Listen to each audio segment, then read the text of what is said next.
Okay, so I'm going a little bit off the beaten path today. This is our special celebration 1,000 subscribers episode of Palm Beach Chess, and I was going to be recording my favorite game that Kasparov ever played today, and we're going to do it anyway. So this is going to be the bonus round coming out live today, and expect something to be dropping tonight. Everybody likes the teaser trailers, right? Yeah, you like those? Because I've got the teaser trailer to my new book, The Alekhine Defense, The Dark Knight Rises. It's going to be dropping tonight, so people can take a look at the book. And it's going to be coming out on Chessable either by the end of this month or in the first weeks of next month. So get excited, because this is my masterclass in playing the Alekhine Defense. So hopefully you enjoy. And I was working with Roman the Boss, Djinji-Hashvili. So it was a privilege working with multiple-time U.S. champion and a guy who's authored a ton of books. So, respect. Now, let's go ahead and jump right in. And we've got Karpov facing Kasparov in 1993. And why this is one of my favorite games, we did the entire series on Karpov, and Karpov is just such a clean player that it's hard to imagine that he played this game with white. Kasparov literally catches him in a position which feeds off of his strengths as a player, whereas Karpov is having to get into the mess. And we saw time and time again that when Karpov had a hardcore tactical combination that he needed to calculate, most of the time he would choose something that wouldn't change the character of the position and just keep a slight advantage. Well, some positions in chess you have to get into the muck. You got to get into the pin with the pig. You got to get nasty. You got to get the mud and the doo-doo all over you to win. And most of the time, that was, in my opinion, one of Karpov's weaknesses. And it's kind of hard to point out a weakness for a guy who was world champion for 10 straight years. But if you could get him into that magic position where he had to hit you, sometimes you'd have an edge. And this game perfectly exemplifies what you're trying to do against a player like Karpov. So let's jump right in. Knight of 6, c4, g6, and we're going to get to a King's Indian same-ish defense. Well, it's a same-ish attack in the King's Indian defense, I should say. There's a lot of ways to play against this, from the Byron variation with a6, c6, b5, which I've mentioned in a previous King's Indian video. There is playing like in the game with castling in e5 if white plays bishop e3. And there's also variations where you're playing c5. So, for instance, with castles, if the bishop comes to e3, like in the game, we can play e5 and it's fine. But if the bishop comes to g5, we can't play e5 because we're left with a serious problem here immediately because of this pin. And there's really, you've elected the way of pain, because the knight's going to take here hitting the rook, or you're going to move this knight, in which case your rook falls. So you already lost the game out of the opening if you try to play e5 against everything, which you can't. So against bishop g5, modern theory has been recommending c5, in which case after d5 you have two different options which are pretty viable. You can go for a Benoni plan with e6 and e takes d5, or you can go for this pseudo-Binko gambit plan with a6 and b5 to sack a pawn. And one of the key themes of this position is I want him to take, and when he takes, I'm waiting for him to move the bishop before I take with mine. So say, for instance, if I play this waiting move, which is useful anyway, and he moves his bishop, only then do I want to take, because if he moves the bishop again, we've picked up a tempo off of him. And that way, this rook's going to come here, and for the cost of a pawn, we get two open files for all of our heavies, and it's a very straightforward, easy game to play. You're looking at moves like knight e5 as well, because the queen is well placed for the knight to drop into key squares. So black's position really comes alive. And we'll see in the main game, Kasparov has the same type of pawn sacrifice where activity is everything for players like Fischer and Kasparov, and they revel in those positions.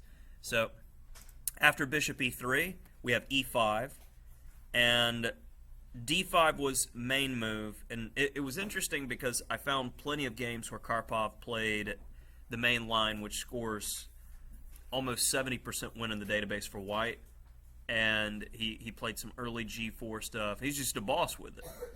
But he plays knight e2 in this game, and this was in Linares 93. c6, and after rook d1, one of the key features of this position is white's king still on e1, stuck in the middle.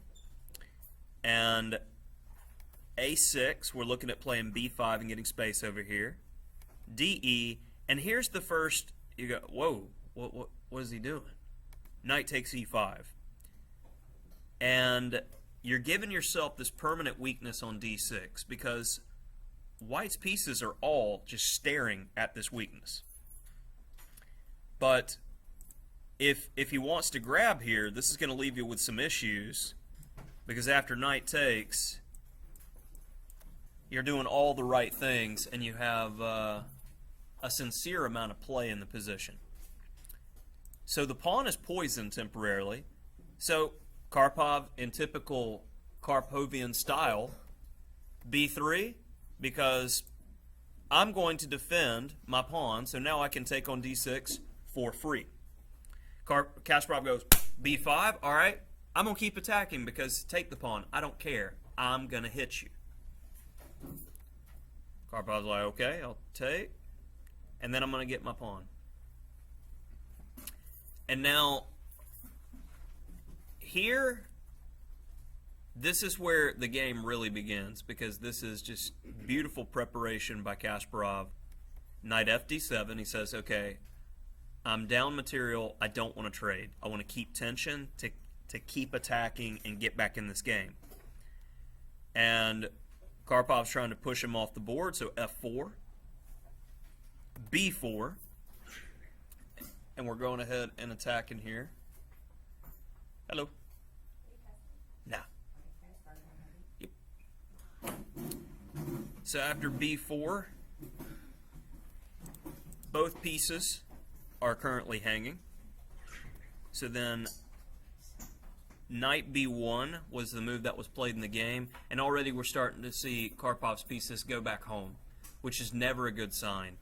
One of the lines that the computer looked at was f takes e5, and at least with this variation, which is the messy variation, a lot of stuff is happening, but Karpov's pieces at least are getting to decent squares. But once we get here, black's better in the position, and I wouldn't want this type of open position against Kasparov. But again, you had to get into the mess. And Scary Gary is the one that you don't want to get into the mess with in the chess world.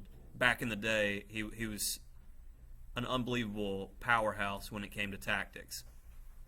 So I can understand with Karpov's natural inclinations that why he didn't go for this type of variation. So after b4, knight b1 was played. Knight g4, hitting the bishop. So he goes, okay, well, I'm going to get rid of my bishop. And now a pawn falls, so that pawn investment that Kasparov had on d6, now he's gotten back, and his rook's on a very aggressive square on a2. So right here, you probably need to try to uncoil. Knight d2, queen e7, one more attacker. Knight c1, and after rook c2, white can't uncoil. And that's the thing you need to notice about these positions. You're looking at c5 next. The bishop comes into it. Every single one of black's pieces are aggressively placed and attacking, whereas white's pieces they're at home. So after rook takes a2, h3, c5, tickle, tickle. And then we see queen g1, and now it's about to be pain. Notice how everybody except the knight on e2 is back at home on the starting row. To protect your knight, getting the knight on a great square, c4. And here is the moment. Every single one of Karpov's pieces are back at home on their starting squares. Well, on the starting row, I should say. And it's reminiscent of the World Championship game that we analyzed between Karpov and Kasparov. Actually, it was Kasparov-Karpov, where Karpov had everybody on the A file, and he wins the game. So, I guess Kasparov got him back. You're even. c3, giving up the rook in order to play c2. Tactics, yes. Queen d4, we'll take that guy. And after knight dc5, all the pieces are coming alive. He's got to trade. And knight f2 is the last move of the game. So let me show you a sample variation of why. Let's say he saves his rook. Well, this gets dirty quick because bishop f5. Notice how both knights, rook, and bishop are swarming the white king. King b2, knight d1 check, and after king c1, we have a beautiful checkmate with knight takes b3. So hopefully you enjoyed the bonus, my favorite Kasparov game, 1,000 subscriber celebration. There it is. It's a mouthful. Can't say that very quick.